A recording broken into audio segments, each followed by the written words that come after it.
Bonjour Anne Sinclair. Bonjour Maxime Souzet. Vous n'avez rien dit depuis l'annonce de la dissolution. Aucune interview, donc merci beaucoup d'être avec nous ce matin sur BFM dans ce live. Pas d'interview, vous que l'on sait, journaliste évidemment, de gauche je le disais, et engagé depuis toujours contre l'extrême droite. On va en parler et parler dans une seconde du favori de ces législatives, le camp du Rassemblement national de Jordan Bardella, de Marine Le Pen. On verra ce que vous dites à ceux qui ont envie, et on les entendra, ceux qui ont envie d'essayer le RN. On parlera de l'union à gauche. Est-elle pour vous synonyme d'espoir? Vous qui avez déjà eu des mots durs contre la France insoumise, contre Jean-Luc Mélenchon, on verra ça. Mais une chose avant, je disais que vous ne vous êtes pas exprimé depuis une semaine. C'était, je veux dire, simplement pour prendre le temps de la réflexion ou pour faire retomber la colère? D'abord, Maxime, je ne suis pas une femme politique. Et si vous m'avez demandé de venir, et merci de cette invitation, c'est que je suis en effet une femme engagée qui regarde la vie publique depuis très longtemps. Oui, j'ai voulu attendre, pas pour faire retomber la colère, parce que je vais vous le dire, je suis très en colère et très inquiète. Mais parce que je voulais que les choses se clarifient, et elles le sont à peu près. Et nous avons 2 semaines devant nous, 2 semaines de campagne avant le premier tour, plus une avant le deuxième tour. Et ne jouons pas le deuxième tour avant le premier tour. Oui, je suis en colère parce que le président de la République a commis un acte que je trouve, moi, impardonnable et irresponsable. On a la guerre en Europe, on a une élection aux États-Unis très incertaine, et peut-être l'élection de Donald Trump qui va laisser l'Europe toute seule. On a les Jeux Olympiques dans 1 mois, avec le monde entier, des centaines de milliers de téléspectateurs qui nous regardent. Et le président de la République, qui dit qu'il ne voulait pas donner les clés au Rassemblement national en 2027, risque de les donner en 2024. Donc la colère, elle est d'abord contre lui, contre le président. La colère, elle est contre la situation qui est créée et qui fait que tout le monde est pris de court et tout le monde a peur. Moi, je voudrais simplement qu'on prenne du temps et qu'on prenne le temps de se poser, de la réflexion, et qu'on soit raisonnable. On va prendre le temps ce matin. Nous sommes pris en otage. On n'a pas à répondre quand on est pris en otage, très vite. Les partenaires européens de la France sont sidérés et nous voient. Et qui, en ce moment, rigole? C'est Vladimir Poutine, devant la déstabilisation. Alors surtout, pas de déstabilisation. Pourquoi le RN, aujourd'hui, est en position de force? Bon, c'est facile. Ils n'ont jamais gouverné, comme vous dites. On a tout essayé. Les gens se disent, on a tout essayé, pourquoi on n'essayerait pas cela? Mais parce que cela, c'est l'inconnu. C'est le vertige. C'est le précipice. On ne peut pas confier les clés de la France, à ce parti, qui est un parti xénophobe, qui est contraire vraiment à ce que la France représente depuis 250 ans, qui est un parti qui a été fondé par des anciens collabos, par des anciens de l'OAS, je le dis pour les plus jeunes, qui ne le savent pas toujours, et on cache ceux qui sont gênants au fur et à mesure. C'est un parti qui est ami avec ce qu'il y a de pire en Europe. Poutine et ses amis. Mais pardon, Anne, on va revenir, Anne Sinclair, là-dessus dans un instant, parce que beaucoup vont vous répondre que le RN a changé. Ça n'est plus le RN des années 80-90. Il a changé, mais on va revenir là-dessus. Je reviens simplement sur votre première colère. Oui. La première colère.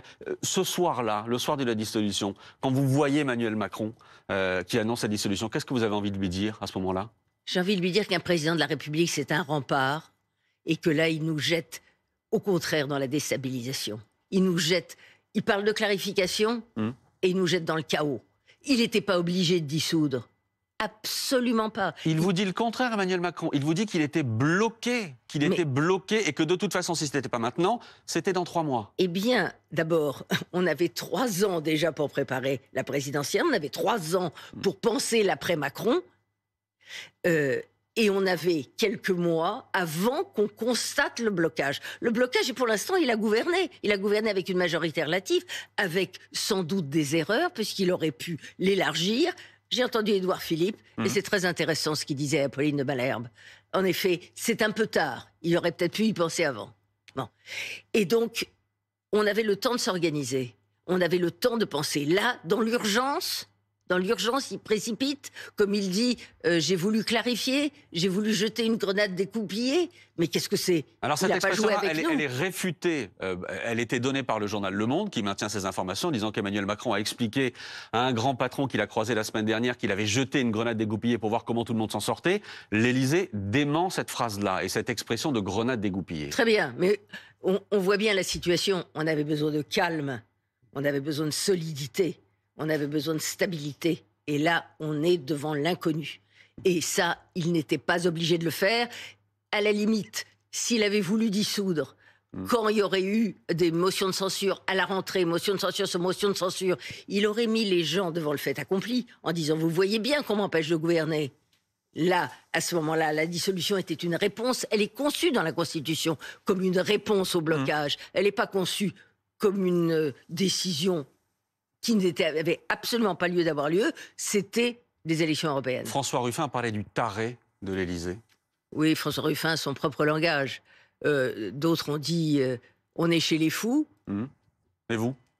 Moi aussi, j'ai dit on est chez les fous. On est chez les fous. Le président est fou pour vous? C'est une décision folle, en tout cas.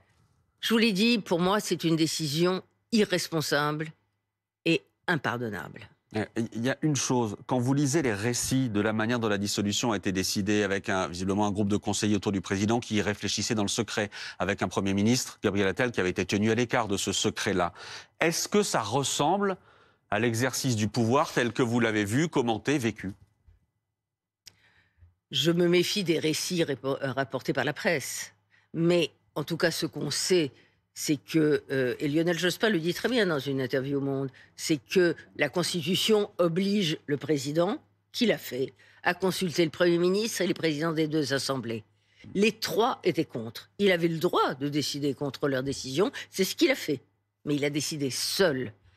Et si on s'en croit en effet ce qu'on lit, mais encore une fois, je fais toujours des réserves sur ce qu'on lit et ce qui est rapporté, mais c'est pas très à la hauteur de la situation et de la France d'avoir un petit groupe de conseillers qui se croient des grands stratèges. Je voulais vous montrer une image, Anne Sinclair, ce matin. L'image de ces manifestations ce week-end, notamment samedi. 250 000 personnes partout en France, selon la police. On est très loin, on voit ces images-là, on est très loin du raz-de-marée de 2002, quand Jean-Marie Le Pen était arrivé au second tour. Qu'est-ce qui a changé pour vous? Ce qui a changé, c'est qu'en 2002, il y avait 1 million de personnes dans la rue et Jean-Marie Le Pen n'avait aucune chance d'accéder au pouvoir. Et nous avons, moi qui ai toujours voté à gauche, j'ai voté Chirac pour la première fois comme 82% des Français. Et donc, à l'époque, il n'y avait aucune chance qu'ils arrivent au pouvoir. Aujourd'hui, ils sont aux portes du pouvoir. Ils ont le vent en poupe, ils étaient en tête aux élections européennes, et largement. Et vous voyez les discours, les prises de position, la tranquillité affichée pour pouvoir gouverner demain. Et bien ça, je le refuse de toute mon âme. Mais est-ce qu'il n'y a pas chez vous, comment dire ça, une forme de cécité à ne pas voir qu'il y a toute une partie de la France, des électeurs français, et on l'a encore vu aux européennes, qui ont envie du Rassemblement national, qui ont envie de tester. On va les écouter. Châtelaillon-Plage, en Charente-Maritime. Voici ce que nos reporters ont recueilli de ces électeurs du Rassemblement national. On écoute. Je pense qu'ils font des efforts, beaucoup d'efforts pour arriver à faire quelque chose en France, quelque chose de bien. On n'a jamais essayé, hein, ce côté soi-disant extrême, mais je pense qu'il fallait le faire. On n'a pas toujours voté RN, hein. On n'a pas voté RN, non. On a voté pour Macron la dernière fois, hein. Mais bon, on n'est pas satisfait. Il y a une France silencieuse qui ne s'exprime pas, qui travaille, qui vote, qui paie ses impôts. Et puis à côté, on voit des exactions qui ne sont pas punies à la hauteur qu'ils devraient. Donc ça fatigue les Français. Ils en ont marre. Donc par réaction, eh ben, effectivement, on vote RN. Ils ne vont pas nous assassiner. Ils ne vont pas nous envoyer en Libye, en Syrie. On n'est pas des migrants. On n'est pas millionnaires. Ils ne vont pas nous prendre notre argent. Donc alors pourquoi pas? Eux, on ne les a pas essayés. Cette phrase-là, elle revient en boucle. On en a marre, disent-ils, mais on vote pas parce qu'on en a marre. On ne donne pas les clés de la France tout simplement parce qu'on en a marre. Et on comprend que les gens soient exaspérés. Les gens sont en effet... Il y a des malheureux, des gens qui ont un pouvoir d'achat qui est entamé, des gens qui ont des situations de déclassement, qui se sentent mal. Tout ça est très compréhensible. Mais on ne donne pas le pouvoir à des gens dont on sait qu'ils ne résoudront pas ces problèmes et qui les aggraveront. Oui, mais quand on a le sentiment que... Je vous donne un exemple de santé publique. Le Rassemblement national va supprimer l'AME. L'AME, c'est l'allocation médicale d'urgence pour les travailleurs irréguliers en France. Ça veut dire que on ne soignera plus des gens malades, même si aujourd'hui ils peuvent être en situation irrégulière, mais qui peuvent aujourd'hui, dans le monde mondialisé, propager les maladies. C'est irresponsable. La préférence nationale à tous les étages, c'est contraire à tout ce que la France représente depuis 250 ans. Moi, je ne peux pas. Bon, et je comprends qu'on soit en colère. Il y a des tas de façons d'exprimer sa colère. Aujourd'hui, il y a 1000 façons. Avant le premier tour, il y a le choix. Les gens ont le choix. Ils peuvent voter pour un socialiste, ils peuvent voter pour un écologiste, ils peuvent voter pour un communiste, ils peuvent voter pour une majorité présidentielle, ils peuvent voter pour un républicain de droite qui ne s'est pas rallié au Rassemblement national. Et ils ont été nombreux. J'ai entendu Édouard Philippe, il a un discours responsable. La majorité aujourd'hui essaye de dire devant les républicains, nous ne présenterons pas de candidats. C'est une attitude responsable. Les gens ont le choix. C'est tout ce que je veux dire, c'est prenez le temps. Prenez le temps de réfléchir à qui vous voulez donner les clés. Mais est-ce que le RN a changé? Je vais vous citer 2 personnalités qui se sont exprimées ces dernières heures. Nicolas Sarkozy, hier dans le JDD, qui combat le Rassemblement national, mais qui dit le RN a fait un travail sur lui-même qui est indéniable. En gros, le point de détail de Jean-Marie Le Pen, c'est du passé. Serge Klarsfeld, justement, défenseur des déportés juifs, que l'on connaît évidemment, que vous connaissez, lui est plutôt RN que LFI, car le RN, c'est ce qu'il dit, a fait sa mue et soutient les juifs. Nicolas Sarkozy, je crois que j'ai jamais été d'accord avec lui. Et ça ne change pas ce matin? Ça ne changera pas ce matin. Serge Klarsfeld, j'ai beaucoup de respect pour tout le travail, pour toute sa vie. Je ne souhaite pas commenter ce qu'il a dit, parce que, mon Dieu, on ne peut pas aujourd'hui, au terme d'une vie qui a été, au soir d'une vie qui a été glorieuse, magnifique, résistante, dire qu'aujourd'hui, le Rassemblement national n'est pas un danger. Alors oui, on n'est plus au temps de Jean-Marie Le Pen. Oui, Jean-Marie Le Pen a été mis sur le côté.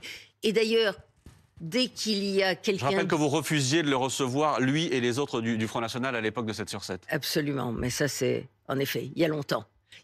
Et en effet, c'était probablement pas justifié, enfin, si justifié à mon sens, oui, mais c'était probablement pas une bonne stratégie, parce que ça les mettait sur le côté, mais en tout cas, c'était ce que je ressentais, et je serais aujourd'hui dans la même situation, je le referais.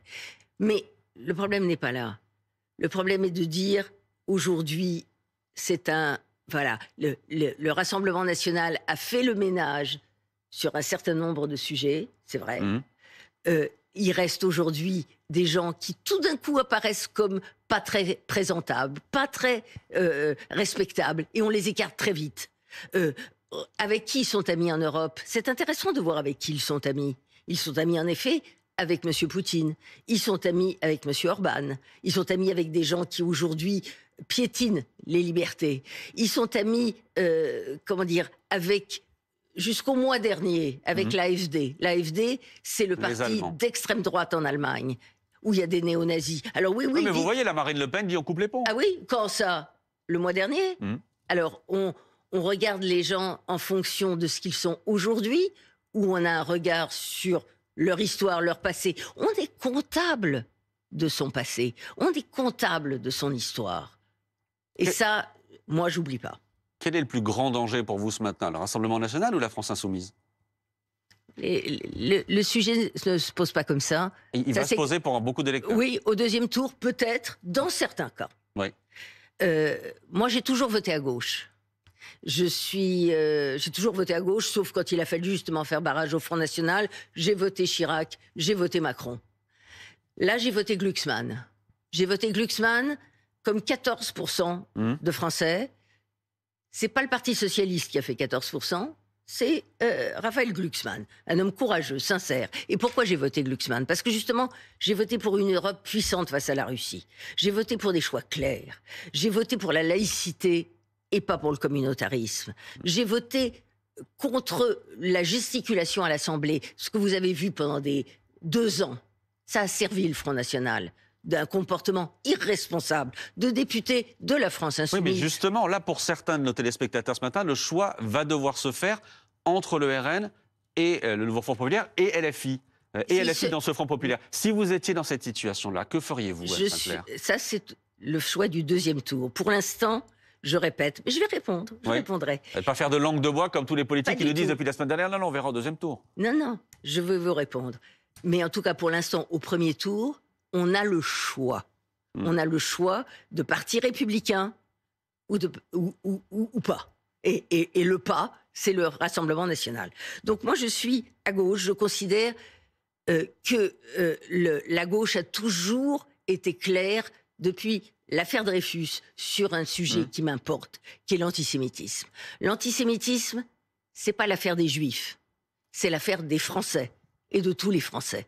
Donc, moi, je n'oublie pas ceux qui ont fait campagne pendant des semaines sur des thèmes qui ont nourri l'antisémitisme. Et je ne voterai pas pour un parti, je pense à LFI, si je me trouvais dans la situation de voter pour LFI, je ne voterai pas pour un parti qui a sciemment alimenté la haine anti-juive en France. On avait à juste raison, on demande au Rassemblement national, je vous le disais à l'instant, d'être comptable de son histoire. Et on ne demanderait pas à un parti d'être comptable de ce qu'il disait la semaine dernière. Je n'oublie pas qu'ils n'ont pas pu condamner le Hamas comme organisation terroriste.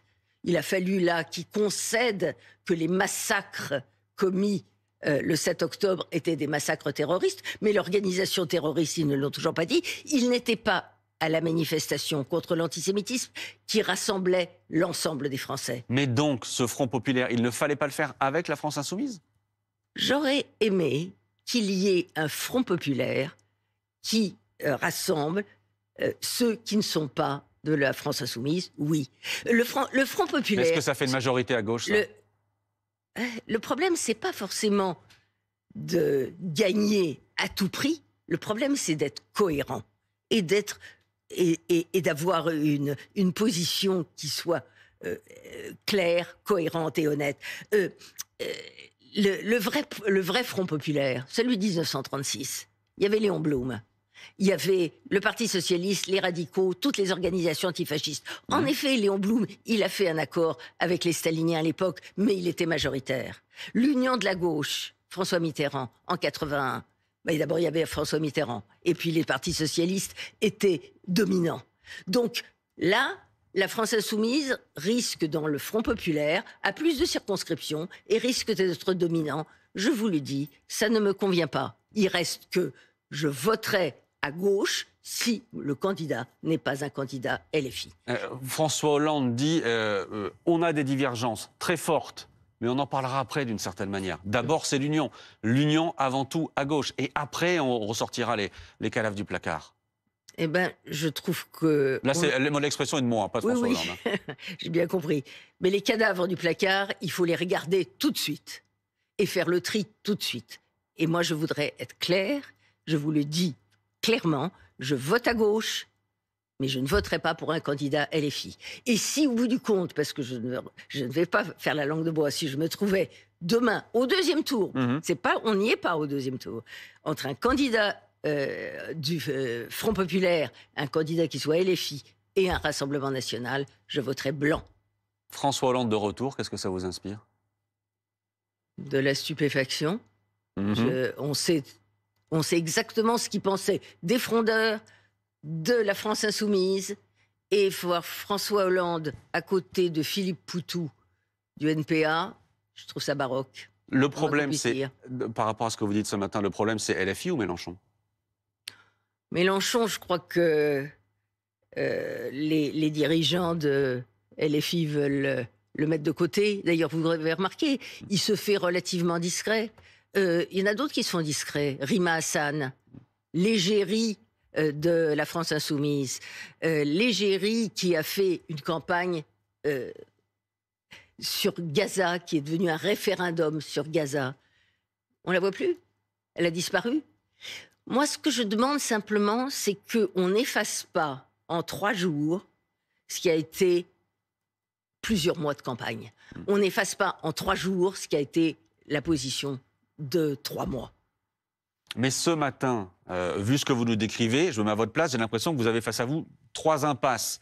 Un Macron solitaire, le Rassemblement national, évidemment, vous dites non, ça a toujours été votre position.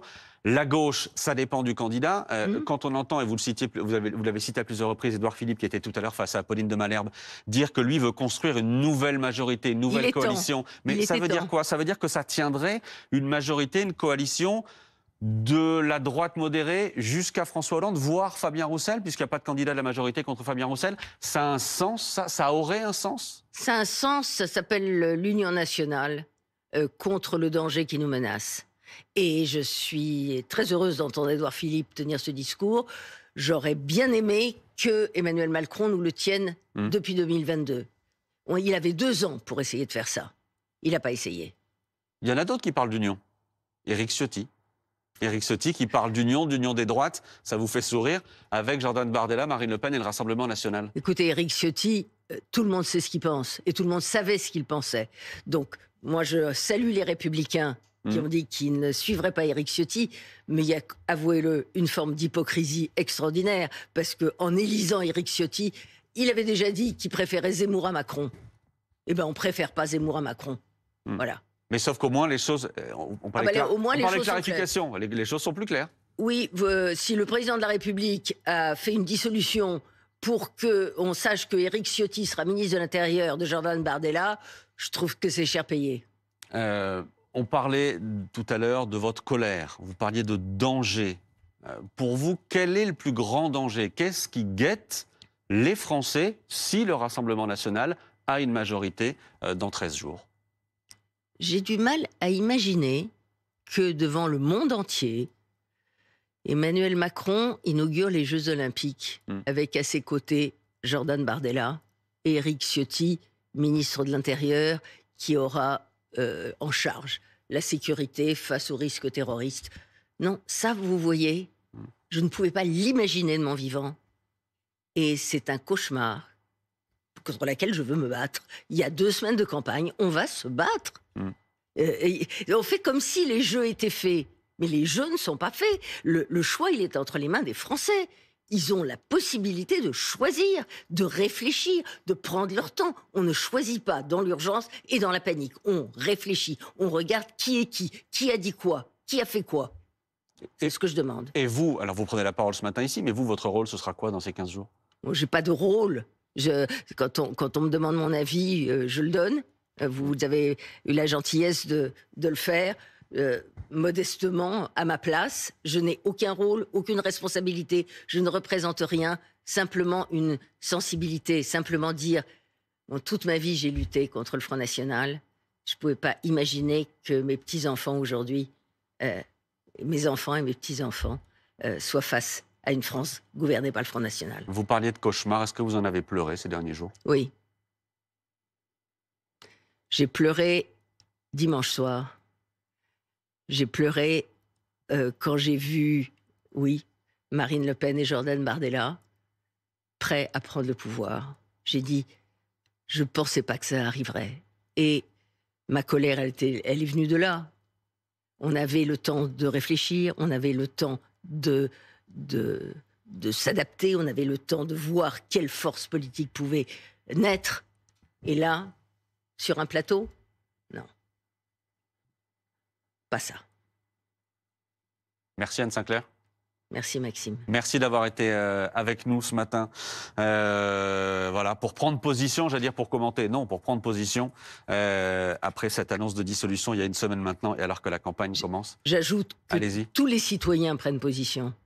Que c'est normal, on est engagé comme jamais on ne l'a été. Je pense qu'en juin 40, il fallait dire ce qu'on pense. Quand Kylian Mbappé et Marcus Thuram disent ce qu'ils pensent, je les salue.